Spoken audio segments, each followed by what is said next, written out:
I also would like to welcome those that are watching us on live stream, and also some young visitors from the United States sitting in the gallery this morning. Mr. Speaker, sir, I thank you for this opportunity to inform the House of the progress in the development of the concept of the Pacific as the ocean of peace. This week, officials at the Ministry of Foreign Affairs are taking the concept through the Pacific Island Forum consultation process.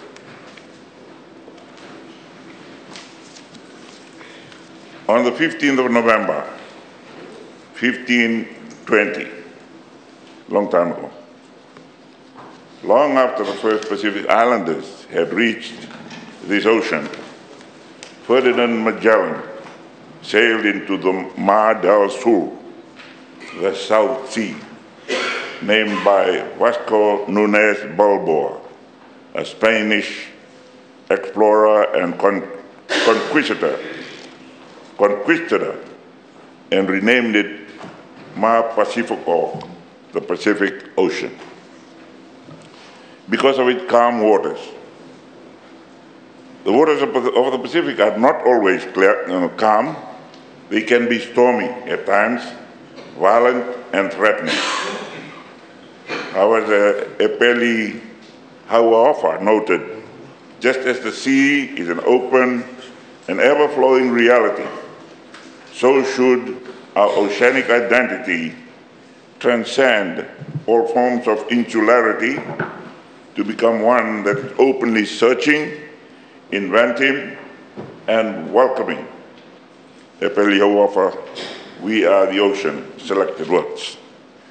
It is fitting to note, therefore, sir, that at a time of geostrategic tension, economic uncertainty, and a changing climate environment, those who are the custodians of the ocean welcome the proposal that the Pacific be an ocean of peace, and agree to adopt some high-level principles to guide efforts to realize this ambition and embed peace as a cornerstone of the future policies and strategies.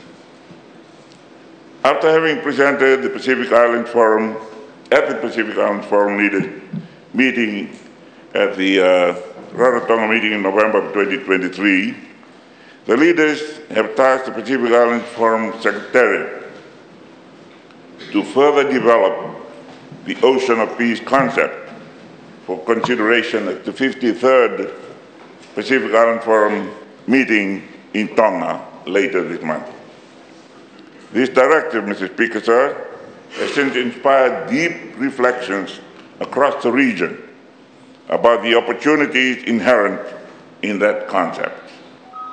It has also caught the attention of international leaders like President Biden of the United States, President Xi Jinping of China, the Emperor of Japan and his Prime Minister, Kishida, and the Prime Minister of India, Prime Minister Modi.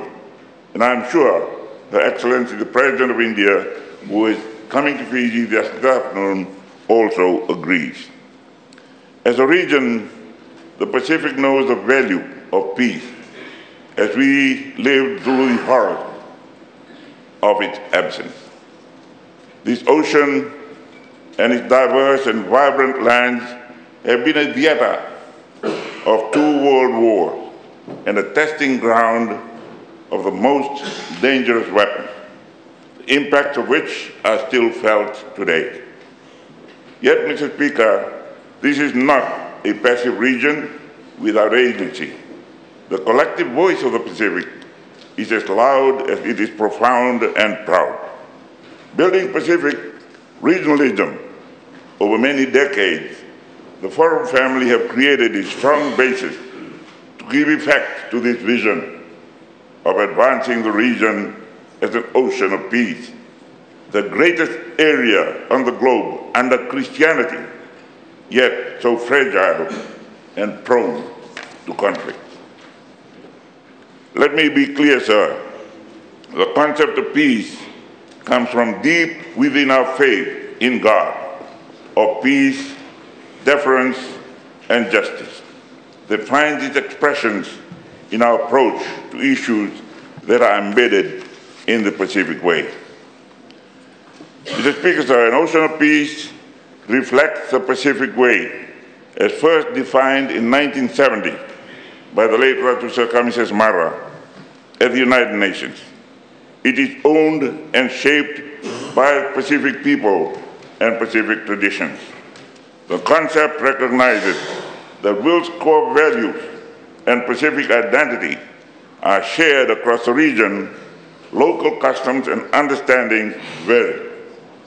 Humility, quiet leadership, reconciliation, and communication run through these definitions.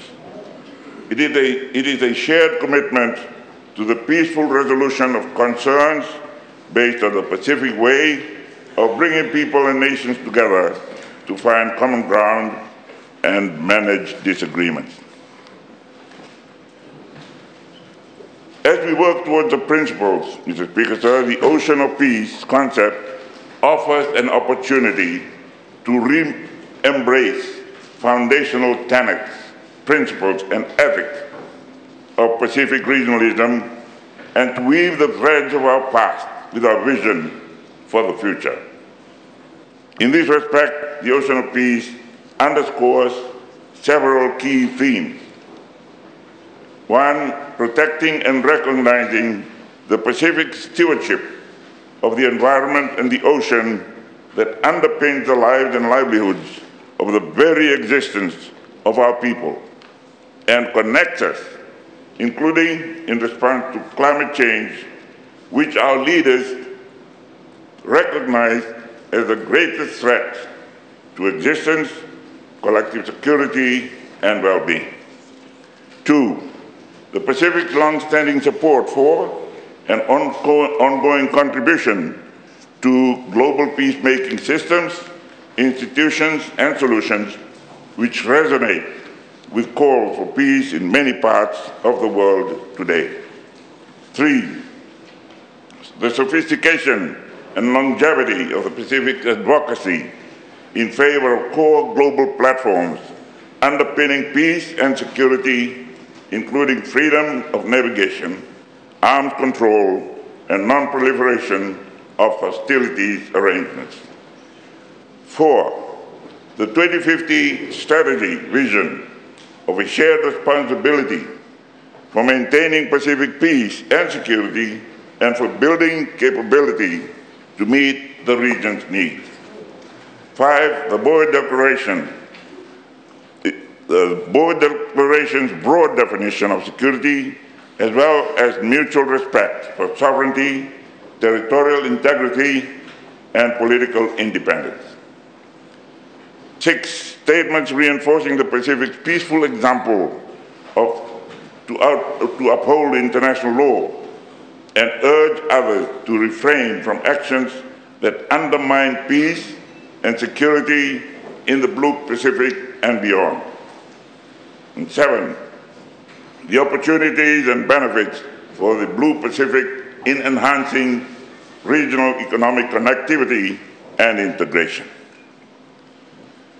Mr. Speaker, sir, the Ocean of Peace is a signal that we seek a region in which strategic competition is managed, where stability is the touchstone of regional relationships, where coercion is eschewed, and where differences are resolved peacefully.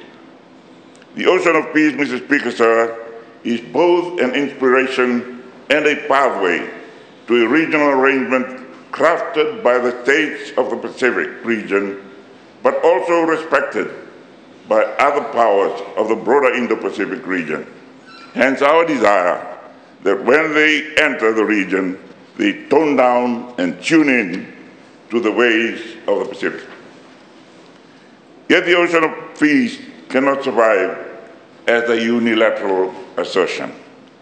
It rests, Mr. Speaker, sir, on a shared commitment by all states in the region to put a stable peace at the center of their strategic policies. Through the Ocean of Peace, we recognize the right of the people to peace and reaffirm the strong resolve of our people to maintain and strengthen international peace and security. By adopting this concept, Mr. Speaker, we declare and secure that right. We are conscious of the determination of the Pacific Island countries to preserve their independence, their sovereignty, and the territorial integrity, and to develop their relations under conditions of peace and liberty.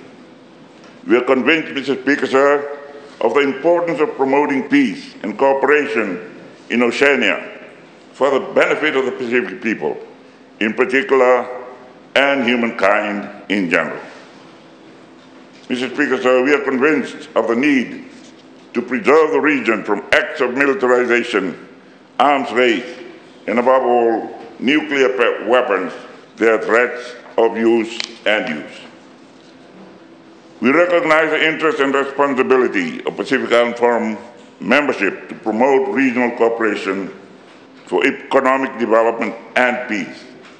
Working through the Pacific Island Forum and recognizing that this is a long-term objective, Fiji promotes an ocean of peace based on a set of principles that recognize the complement existing frameworks. The Pacific Leaders' Guidance,